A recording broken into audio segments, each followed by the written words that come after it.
রূপোর শাড়ি কিংবা সোনার জড়ি দেয়া কুর্তা, সাথে রয়েছে হাতির দাঁতের তৈরি পাখা, সম্পূর্ণ পাটের তৈরি দুর্গা, 500 বছরের বেশি পুরনো মমি এবং মাতার খুলি, রয়েছে ভালোবাসার এক অপূর্ব উপহার তাজমহল। আর সবই রয়েছে কিন্তু একই জায়গায়। নতুন বছর তো পড়েই গেল, আর আপনি আপনার প্রিয় মানুষ বা পরিবারের সাথে এই জায়গাটায় যদি না আসেন তাহলে বলবো আপনি অনেক বড় কিছু মিস করছেন, যেগুলো আপনি পড়েছেন বইয়ের পাতায়। আর ভবিষ্যতেও এই জায়গা ছাড়া অন্য জায়গায় দেখতে পাবেন কিনা সংশয় আছে। হ্যাঁ, আমি আজ কথা বলছি ভারতীয় সংগ্রহালয় বা ইন্ডিয়ান মিউজিয়ামের ব্যাপারে। একদিনের ছুটিতে কলকাতার বিশেষ বিশেষ জায়গাগুলির মধ্যে এটি হলো অন্যতম। তাই তো সকাল সকাল কালিনারায়ণপুর থেকে ট্রেন ধরে চলে গেছিলাম দমদম। হ্যাঁ, আপনারা কি করে এখানে আসবেন সেটা অবশ্যই বলে দেবো। দমদম স্টেশন থেকে মেট্রো ধরে চলে আসলাম পার্ক স্ট্রিট। হ্যাঁ, আপনারা চাইলে শিয়ালদা বা হাওড়া থেকেও বাস ধরে আসতে পারেন। বাস কিংবা মেট্রোতে পার্ক স্ট্রিট নামলে আপনাদের পার্ক স্ট্রিট থেকে পায়ে হাঁটা দূরত্ব পড়বে 1 মিনিট। আর এখানে প্রবেশের জন্য পার হেড প্রাইস পড়বে 75 টাকা। বয়স যদি 18 কম হয় তাহলে প্রবেশ মূল্য 20 টাকা। আর আপনি যদি বাইরের কান্ট্রি থেকে এসে থাকেন তাহলে আপনার টিকিটের প্রাইস পড়বে 500 টাকা। তারপর পাশেই ব্যাগটা ধুয়ে তারপর আপনাকে প্রবেশ করতে হবে ভিতরে। ভিতরে আপনার চেকিংটা কিন্তু এয়ারপোর্টের মতনই সিকিউর। ভিতরে প্রবেশ করতেই দেখতে পাবেন অশোক স্তম্ভের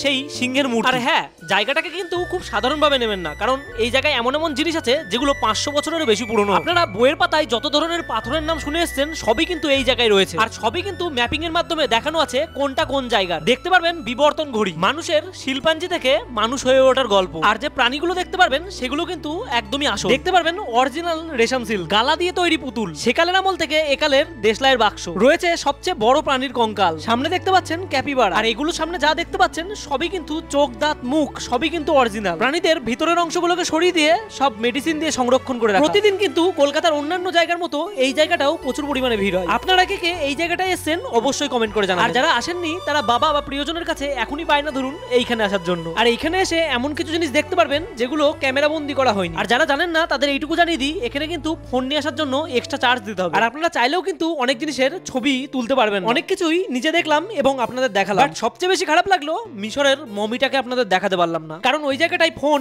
একদমই অ্যালাউ নেই। কিছু সময় বাদেই প্রবেশ করলাম টেক্সটাইলে। এখানকার যা পোশাক আশাক দেখতে পাচ্ছেন সেগুলো কিন্তু এখনকার সময়ের না। আর এমন ডিজাইন এখন অর্ডার দিলেও পাওয়া যাবে না। আর এটাকে কি বলে কেউ জানলে অবশ্যই কমেন্ট করে জানি। তখনকার সময়ে দাবার গুটি এবং দাবার কোটটা দেখুন। তখনকার সময়ে সংরক্ষিত বাদ্যযন্ত্র, আরো সমস্ত ডিটেলসে ভিডিও কাটুস লাইফস্টাইলের ইউটিউব চ্যানেলে আসবে খুব শীঘ্রই। আর মিউজিয়ামের সামনেই এমন কিছু ফ্রুট এবং মোমোর দোকান পেয়ে যাবে। ভিডিওটা ভালো লাগলে লাইক কমেন্ট করে দিতে পারো এবং নিজের প্রিয় মানুষটাকে শেয়ার করে যাওয়ার জন্য বায়না করতে পারো।